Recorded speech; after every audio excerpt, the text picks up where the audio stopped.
Hello guys, let's solve another Leetcode problem, March case sorted list.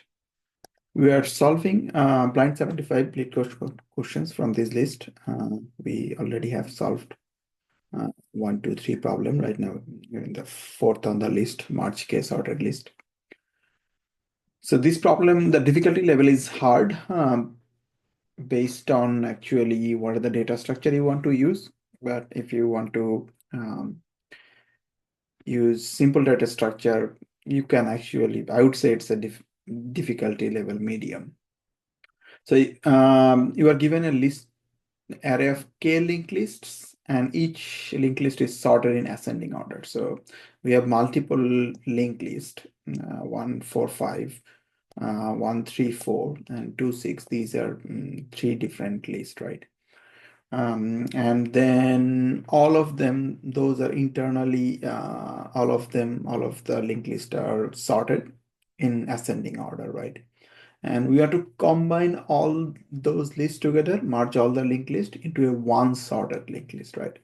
So this is quite similar to the previous one, like a merge two sorted list, where you have only two linked list, but here you have k linked list, and k can be any arbitrary number. So right now for this one, it's k is 3.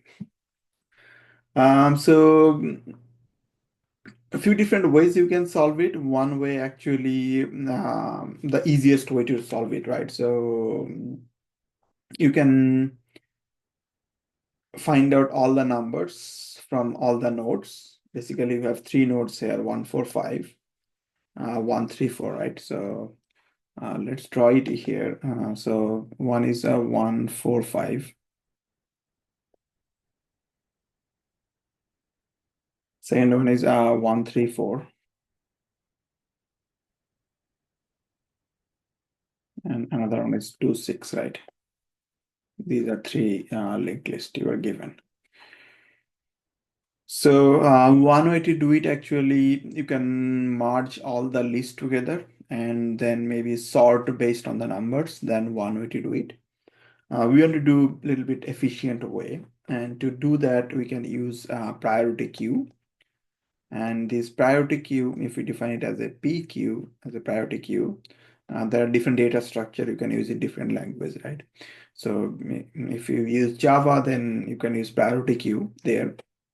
And then for Python, since we are doing in Python, so take a look at the heap queue algorithm, which is a priority queue implementations. And if you look into the documentation, you will find that actually they have different ways you have to import these heap queue, and also what are the functions there, right? So you will see there are push and pop. And one thing to keep in mind that actually when you are doing it, how you want to um, compare multiple elements, right? So, and we will look into this issue a little bit later, right? So what is the way to solve it? So basically we will keep track of k elements priority queue. So basically you take this each element of the first of the node, right? And push it to a priority queue. And basically, what does that mean? Your priority queue will be something like that, right? So 1, and then you will have 2 here, and then another 1 here, right, in the left side. And so you then you have a k element priority queue. You pop the first one, right? And let's assume this one represents actually this one, not the second one, right? So you pop this one, you add it to the front of the result, right? Whatever the result, then when you pop it, right? So then you replace it with the next value of this 4, right?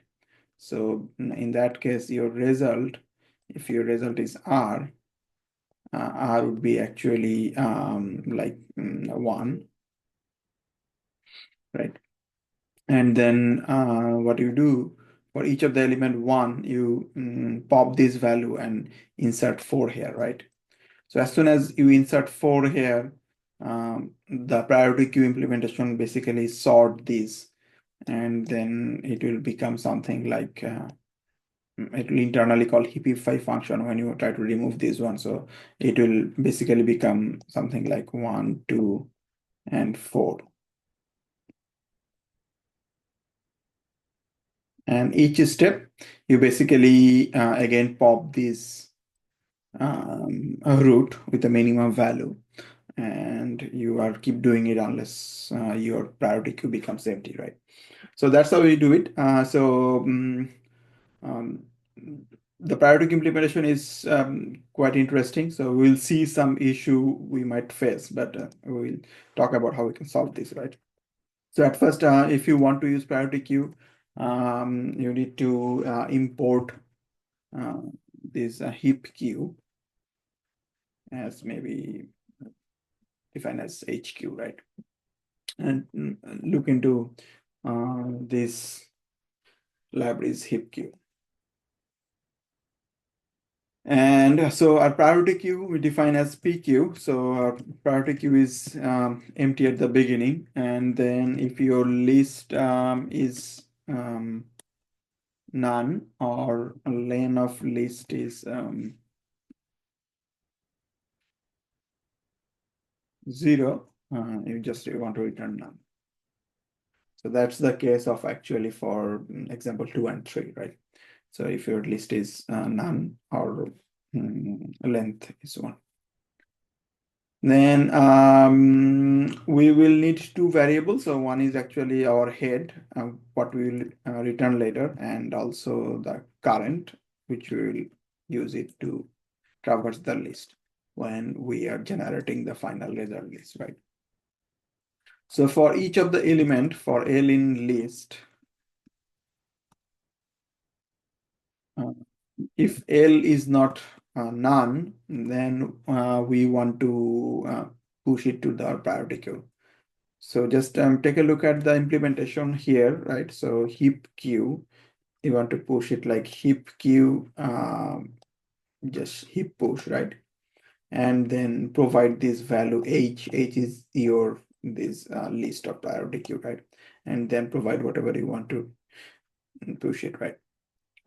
So you can basically write HQ dot heap push, and you want to push it to the PQ and L as the list, right? So after this for loop, you will have so if you have K list into this lists array, then you will have K element into your this priority queue. Now you want to just pop one of them.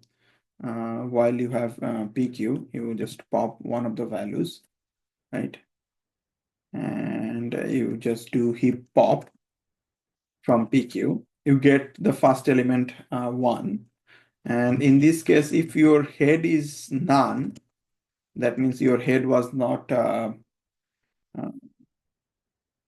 created yet, right? So you just point to the first one, and your current node also not, right?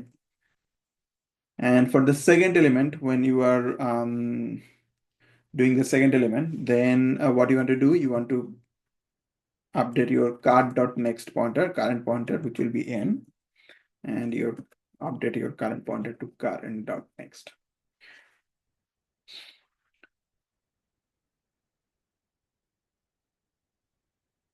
And finally, if your n dot so n dot next is not none, then that means this location, right? So 1, you want to push this 4 to the priority queue. So you basically want to push it to HQ dot push PQ and then end next. And you can just return the head.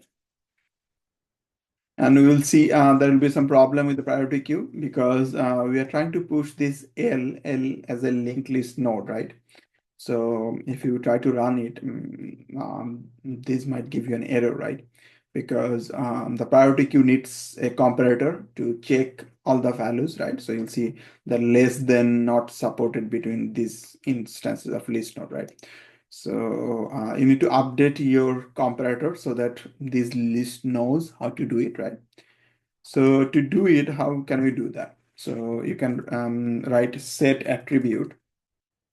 This is the function you call, and you are trying to change the list node. So for list node, you are trying to update this one, and you basically want to update LT. LT means less than, which you want to update your comparator, and you can write just lambda self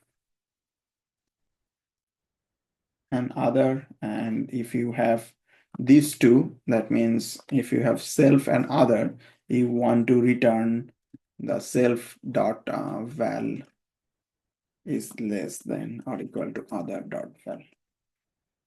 This is quite similar to how you write comparator in other language like C++ or Java, where you define the comparator. So what we are doing actually, we are updating the less than comparison of this list node. And if you have multiple two parameters, self and other, what we are doing, we are saying that the self value, check the self value, because in the linked list node, you have the value attribute. So if the value attribute is the other value, then that the comparison you want to use, right? Now you can see if it works or something wrong. Yep, it works now. You can submit this problem and let's see if it get accepted here. Yeah, that's good. Got accepted here. So let's talk about the runtime complexity, right, and space complexity. So this for loop only runs for k elements, that means the length of the list. So this for loop will only be order of k, right? And k basically the length of this list, right? So since you are merge k linked list, this part is for loop is order of k. And then you are basically pop each element. So you are popping k element and you are inserting all of the next node. And so you can think about you will pop all the elements, whatever maximum number of elements inside there, right? And then push again, right? So basically push and pop, there are two times you are doing. And let's assume there are m number of total nodes, right? So if you have m number of total nodes, m is the number of nodes. So this will be just order m operation, right? So this is will be your runtime complexity, where m is the length of all the list you have, right? So basically for these first use case, right? So you have three nodes, and two nodes, so total 8 nodes, right? So order of 8 here, right? For the space complexity, you are using a priority queue. For the priority queue, you will have um, at most order of m nodes. So this is your space complexity, right?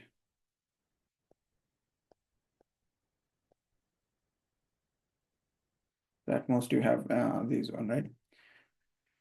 And so, yeah, we talk about there are order m nodes, but what will happen actually? What are you doing in each step, right? So you when you are pushing, this is internally called this. If you read about this one, the heapify function, right? So which basically sort those k element all the time, right? And for a heap sort, or actually to sort each element, basically it will be a log k, right? So if you have k element, right? And then you are doing it for order m, right?